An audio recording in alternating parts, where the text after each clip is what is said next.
All right, good morning, everybody. Wednesday, May 6th, and time for another Water Cooler Wednesday for you. Joined as always by Dwayne Gibbs. Dwayne, what's happening? Hey, how's it going? Doing well, doing well. Back from Atlanta, and still love doing the live presentations, I have to tell you. Oh yeah. Oh yeah, for sure. Something, Nothing like going live. yeah, something different, live audience and immediate response. Yeah, Yep. just something special about it. If you haven't been to a live event, everybody, I encourage you to. It was great to see everybody, talking before, after, everything in between, networking going on, and just have time to really meet people on a more personal level versus always just business level. So we had a good time. It seemed to go by pretty quick, except for the flight home. I don't think Yeah. I told you about the flight home, did I? Mm-mm.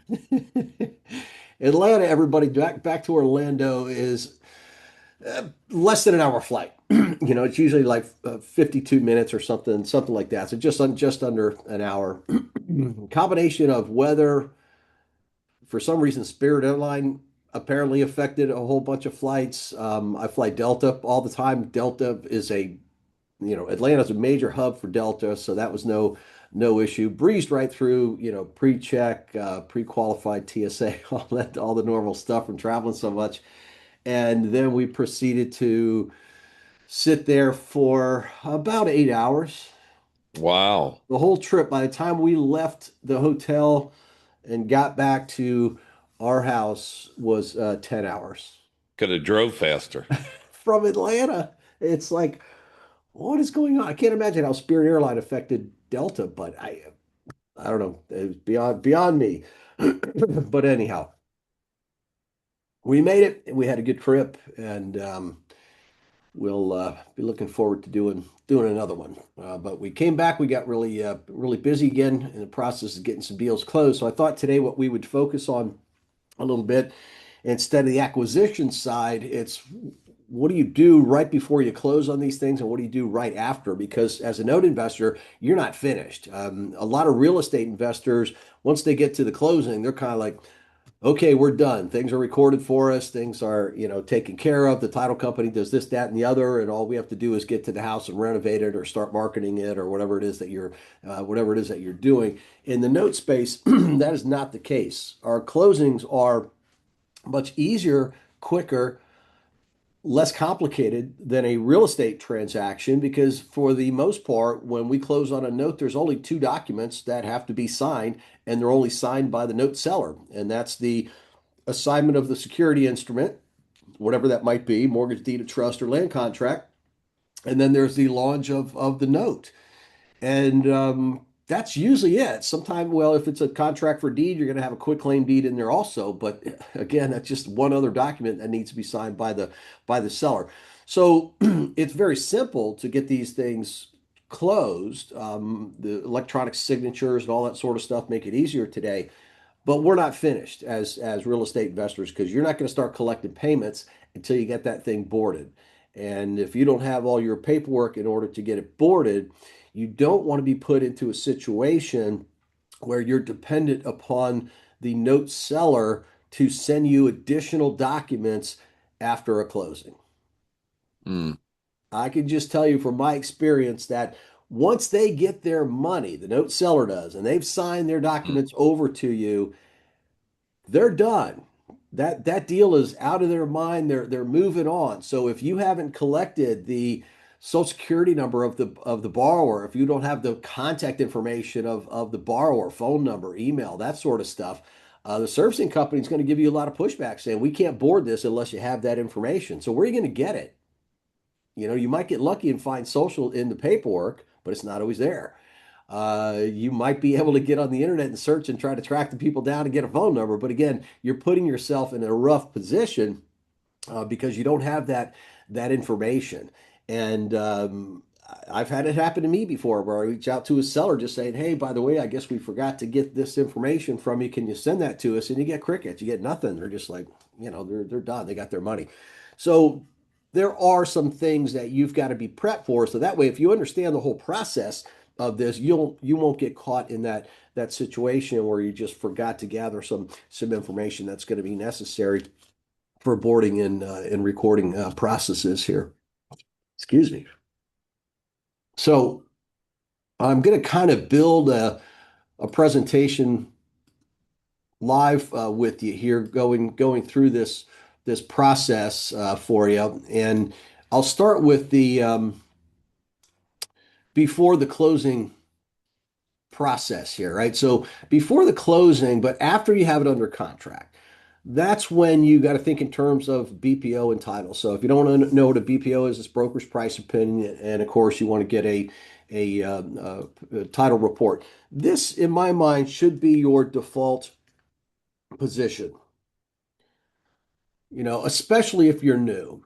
Get it under contract and then order BPO and title, broker's price opinion and title. The BPO, of course, is going to give you the estimate of the value, the fair market value of the property in as is condition because they will send somebody out there to take pictures. And the title company, or the title report, I should say, is going to examine any additional liens on the property, property taxes, all those sorts of things. And I really believe your default position, especially as a new person, should just be to get those. It's just the cost of doing business. I just got three title reports. They were $65 each. I mean, come on, BPOs are going to cost you about $100. So in this business, does it make sense then for you to invest an additional $165 before you close on a deal? And my answer is yes, it is worth it, 100%, because again, you might find liens or other items on there, or the title company may find that you didn't see. Perhaps you're pretty good at doing your own uh, online research on public records, but maybe you didn't see a lien or two that was on there. And they find that. Is it worth it to know that? And the answer is yes. And over the years, we've seen people run into that situation, Dwayne, right? Where it's like, oh, Oh we yeah. didn't know that ahead of time, but boy, when something goes wrong, all of a sudden those liens become really important. Oh, no question. Yep, we see it. People panic. People, you know, uh, when we were doing live events, they'd talk about it like, what's next? What's next? And it would just it create chaos. Yeah. And that could be things from property taxes. And I think even on this format, I've talked about property taxes before to the tune of $5,000, $6,000, and the note seller didn't know it. I felt that was genuine on the particular case study that I'm thinking of. I felt it was very genuine. He didn't know, he didn't check. And then that got cured, and the title report came back and said, yeah, there's $6,000 worth of utility liens. It's like, and that's got to be taken care of, So it's important, I think to do that now as you become more seasoned and you become more confident in your abilities, then you could decide, you know what? I feel very good about this one. I've looked at everything. The county records are really good, so I'm going to skip on Tyler, skip on a BPO. But that's up to you, and that's a business judgment call. But again, I feel very strongly if you're new, it's just the cost of doing business, and keep track of those expenses. Of course, it's tax deductible for you, but it's just the cost of doing business, and it's almost like having a little extra set of eyes, a little extra insurance on a deal, if you will, simply because you've got third-party opinions on both title and property valuation that have no financial interest about what's on there, and that's good. That's what you want. Not somebody's, you don't want to get, for example, a BPO that the note seller, has already researched on their own and said, yeah, here's our BPO from our real estate agent. They're a vested party, so you want a non-vested party, so to speak, in doing that. So I got an example here. This is one of I mentioned I got three title reports, and yes, I've redacted some information on here, but it's nothing pertinent other than the names, and that's not the point of this. So one of the first things is just like BPOs, there's different types of title reports that you can get. Okay, so you can see on mine, I've got current owner, which means that's what they've looked at. They just looked at who owns it now, who did they get it from, and that's about as far back as they go. If you do a two owner search, they just take it that much further. If you do a full search, it might go back for years. You can also then just get a special report if you just wanted to search for mortgages or just want to search for deeds. And I would say 9 out of 10 times for our purposes, the current owner report is the only one that you need. Okay. If something is very complex, it's an older note, it's been traded a bunch of times, you might go for two owner. And that's about it. If you learn under my methodology, you've done really a form of title report already because you got on public records early on to this. It was a part of your due diligence process. And if you look at the current owner and you can see that, oh, well, they bought it from Fannie Mae, something like that. You don't have to go back and do some kind of full research on this thing. Fannie Mae, when they Federal National Mortgage Association, when Fannie Mae got it, it was foreclosure, so the title was cleaned in that process. So with this one, I get a good picture. You can tell this is a summary page. So that's the title reports really have a summary page, and then they have all the documents that went into the summary. You can see this one is pretty thin as far as number of transactions and anything like that. And that's very true. On this one, it was very simple. This company purchased the property from a private individual. They turned around, fixed it up, and resold it to somebody else, and that's it. There was no other complexity to this deal. And that's what I saw in public records, but I went ahead and got a title report because I'm partnering on this with somebody who's new to the business. And obviously I want to show them part of the right way to do this. So that was all done February 18th, and we have a special warranty deed. That's when the property is given over to the new buyer. And then the deed of trust is what that new buyer signs as collateral for the seller finance loan, which is indicated by the vendor's lien. Okay, that tells me the whole story. I've got book and pages, I've got everything else. I can scroll down in this report and see the actual documentation.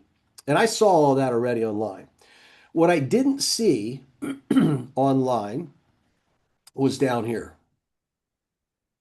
So there's a notice of an assignment lien from the Community Improvement Association. So a form of an HOA in this area. There was some kind of special assessment that this borrower did not pay. So when he didn't pay, they put a lien on the property. And that was all back in 2019, but it's still there. All right. So we've got some new evidence here. What does that evidence tell us? Is that a deal killer? Is it something that has to be corrected? That's what we have to find out, right? And this is where, when you look at these reports, you have to think in terms of where is this lien position? And does it have the power to jump to the front of the line like property taxes? And also, does it have the power to foreclose? And again, with AI, pretty easy to research that today. You just have to know what questions to ask it, right? That's the thing. Everybody's like, AI is great, but if you don't know what the heck to ask AI, you're not, you know, uh, you're not going to get the answer you're looking for, right? So you have to know enough knowledge to go, okay, here's what I found. This is it. This is what's done on this. And,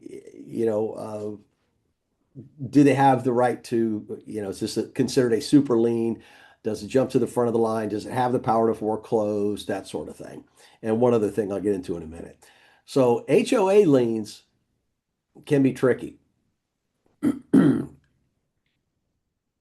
Years ago, when I was doing live trainings and Dwayne was there, I had a little segment. I wouldn't even call it a session. I'd have a little segment on HOAs because they became a big deal.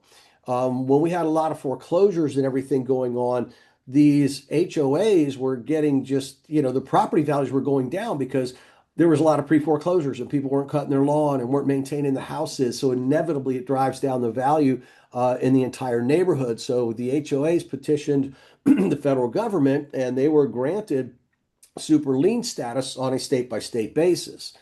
So in some states, the HOA would jump to the front of the line like a property tax lien and foreclose and take the property. That was an overstep.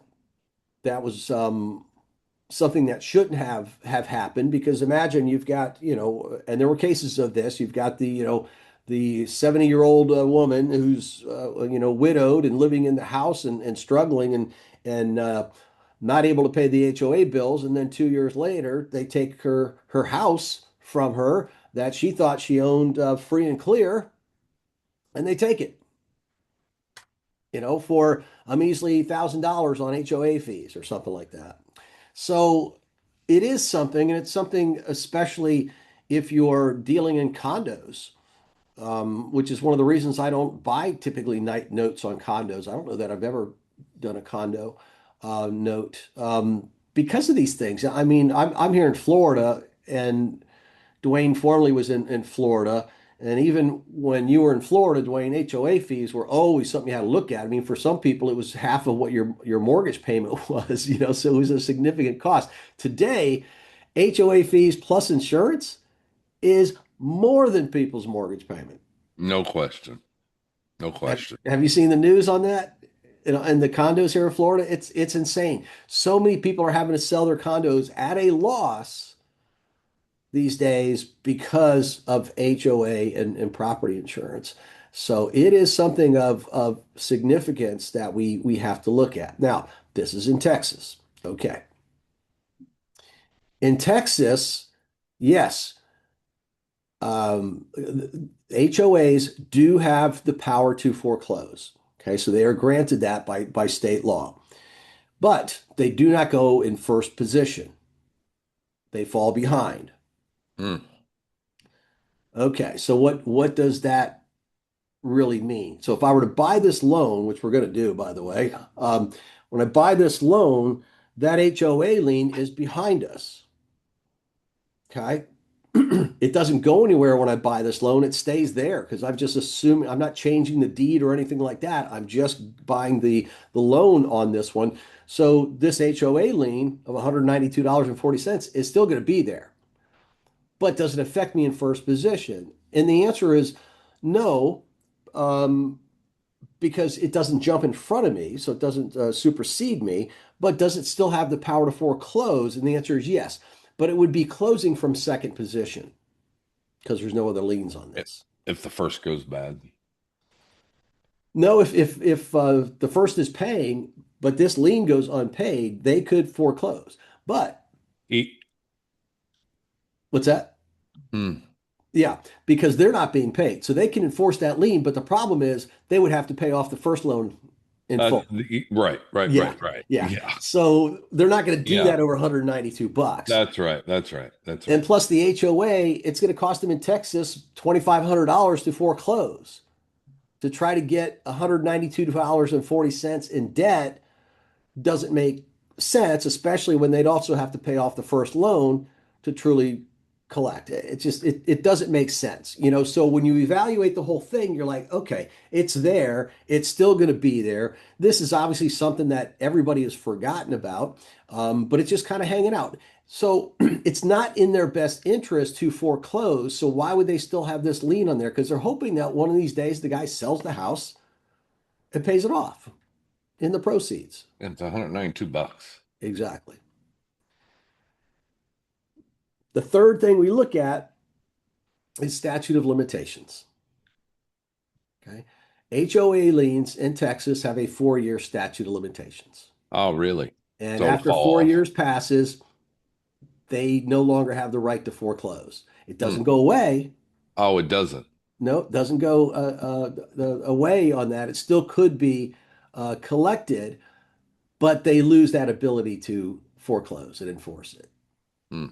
So they might still get lucky if this house sells down the road that, at the real estate closing, because now the deed is changing hands, that they get cut a check for $192.40 because somebody doesn't look up the statute because they're probably not entitled to anything, but they certainly can't foreclose.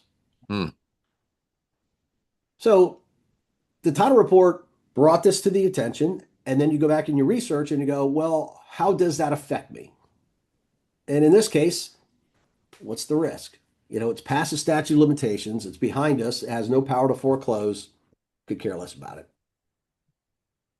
You know?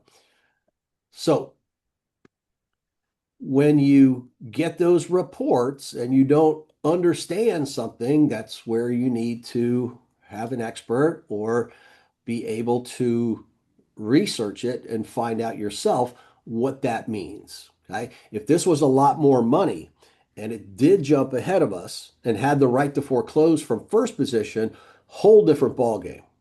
Then I would have gone back to the note seller and go, you guys got a problem. Now you can pay that, or I can pay it, but we're going to take it off the price. That would be a whole different ballgame if, again, it jumped to first position and had the power to foreclose from first position. This does not. So for me, this is not a Deal. problem. Hmm. Okay. So your default position should be to order these. Okay. And then you have to go over them and understand them. And if you have questions, find out the answers. I mean, you paid for them, go through them.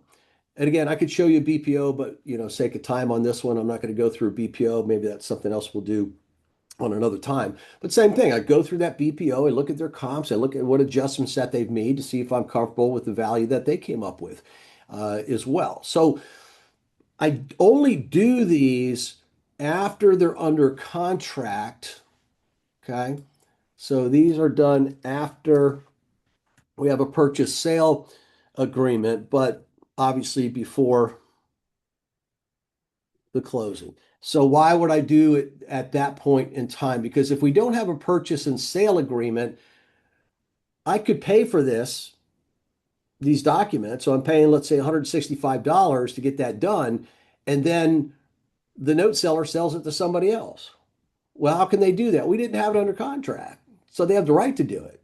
Even if you have a verbal agreement, by the way, somebody comes along with several $1,000s more than you have an agreement to, they could very well be tempted to that and just say, nah, we're going to go a different direction here. This guy's got cash ready to close. Kind of like a real estate investor. You're trying to get financing and somebody comes along with a briefcase full of cash. Guess what? They're going to sell it to them.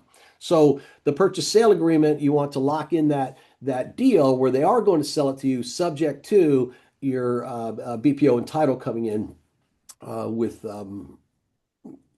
with no mistakes or no or something uncorrectable, right? So either the valuation was wrong or something like this lien comes up. This lien affects nothing in this particular case, but that's what you're looking to do. And then the other thing would be if there are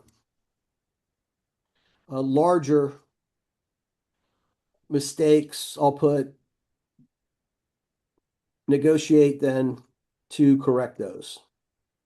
So again, there's been times when I've had note sellers pay off the late taxes or something like that because taxes do jump to the front. They do have the right to foreclose for first position. Other times I've done it where I've looked at the time frame of when a tax sale would be due, and I said, you know what? I'll go ahead and let's take it off the price, but I'll take care of that problem, down the road. So you just got to look at that and go, okay, we got a bigger error here.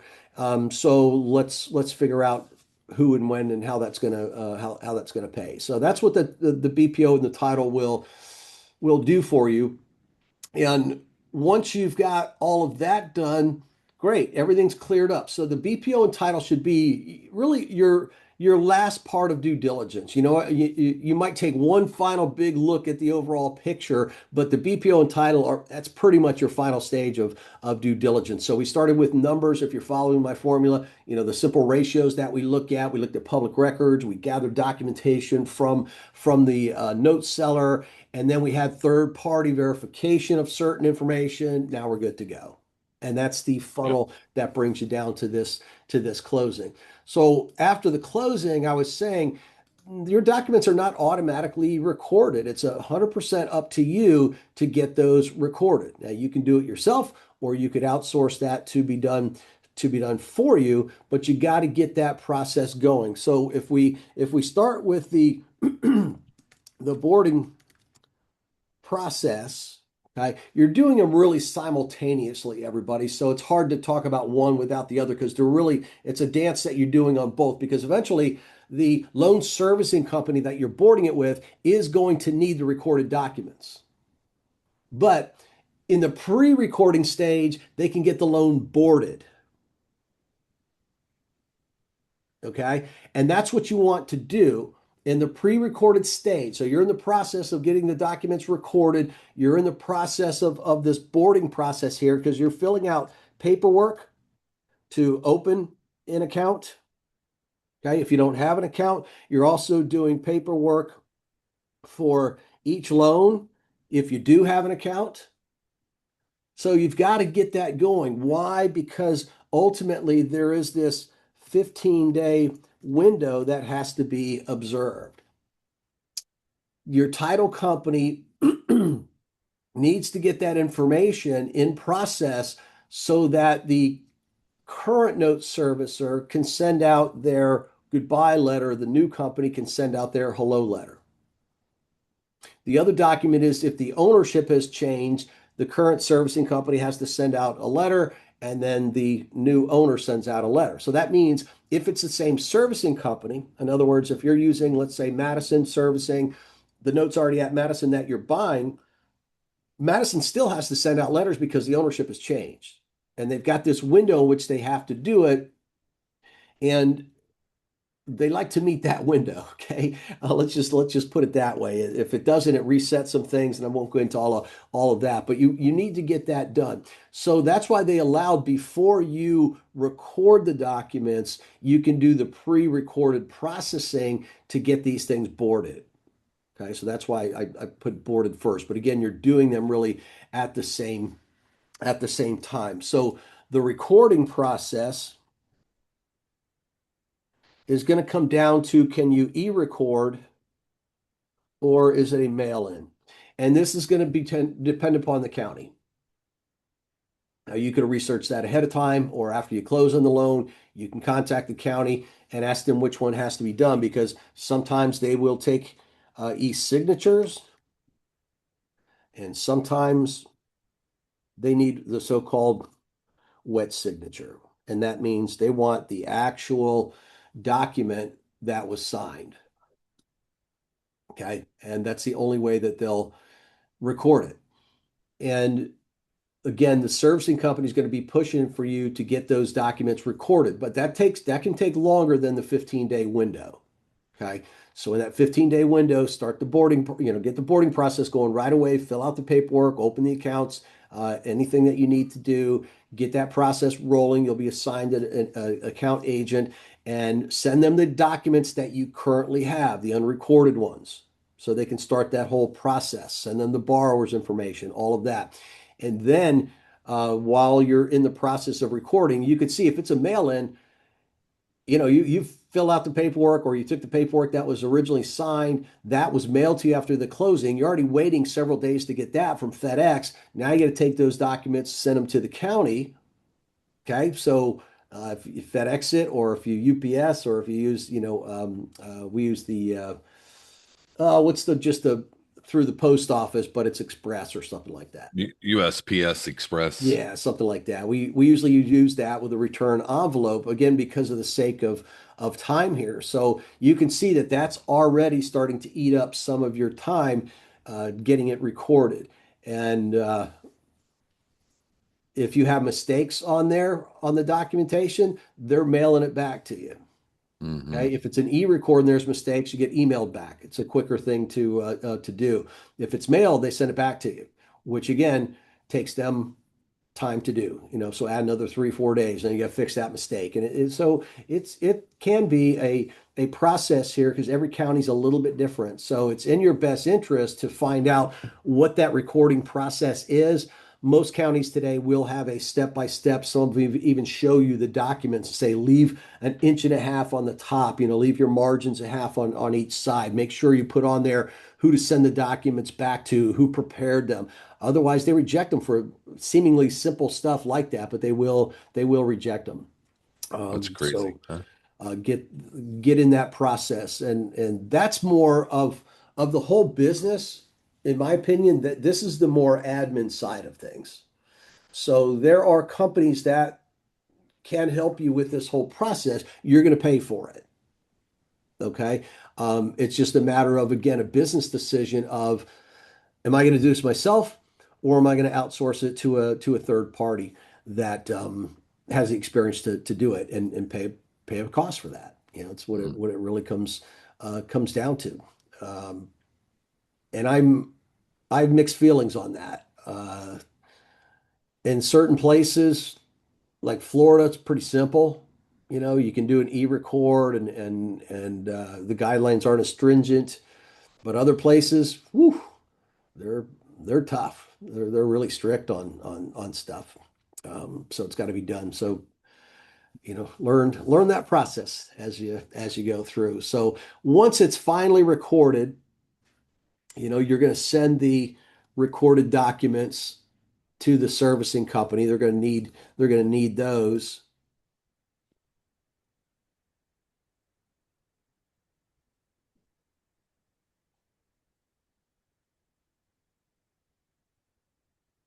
Okay. It's just short for service company. Oops. You know, send them a copy. They'll need that. And now you're good. Okay. And now the payment should be coming in. They should be getting processed for you. They handle the accounting, all those sorts of things. And then you should be on pretty much on Easy Street. After that, you'll have a web portal that you can log into, see all the conversations, see when the payments come in, see all of that stuff. So it's just getting it over that final hurdle of getting it recorded is important because again, you'll need bank account info, you know, because they got to send you money. You need W-9 filled out. And by the way, um, let's say you have a company, you already have an account with a servicing company, and now you're going to use a 401k or an IRA. That's a different entity. You're going to have to fill out, you know, new paperwork for that as well. What's that time frame look like that you spend on this whole process? Again, it varies so much by county, but if things go efficiently, meaning they have e-record and everything else on there, um, what we do on, for example, on our elite program, my wife Kendra helps. She does the boarding and recording process. So she'll reach out to the individual student slash client and walk them through the paperwork. And it's not that the paperwork really is difficult to everybody, but it's your first time filling it out. So everything, oh, geez, what do I, you know, a lot of people get hung up on, one of them says, what type of loan is this? Is it a land contract? Is it conventional? Is it a HELOC? Is it this and that? And a lot of people just on that question, like, what kind of loan is this? You know, because it doesn't say note mortgage, you know, it says conventional. It's like, yeah, it's a conventional one, you know, so you know, it's a little stuff like that. You know, what do I put here in this line? So we help them through that whole process. But knowing that paperwork, I mean, it might take you, you know, less than an hour to fill out the paperwork if you know what you're doing to If you open know an what you're account. doing. Yeah, If you know what you're doing. yeah. If it's um,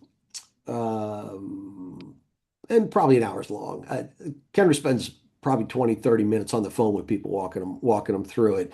If you already have an account with a company, then you just need a loan boarding form. And that one's pretty quick because that's just tell us about this loan. Who's the Yeah, borrower? yeah. What's the address? You know, that stuff, which is kind of simple. So that one doesn't take long. It's just the initial one setting up the account that people stumble on a little bit. That takes a little bit of time. But yeah, it's a good thing. Once you have an account set up, it's done. And let's see. Yeah, like I said, and then you get the portal and you know everything that's going on with the loan will be right there for you to you know to take a look at. So that's that overall little final hurdle before you start getting paid. And oh, and I know what I was going to say. So if this is taking you a longer period of time, and let's just say we're just into May, right? So let's say you started this process in April, you're entitled to the May payment, but you're still working on something. You're you know, and you're like, uh-oh, May 1st is already passed. So did I lose out on that payment? And the answer is no.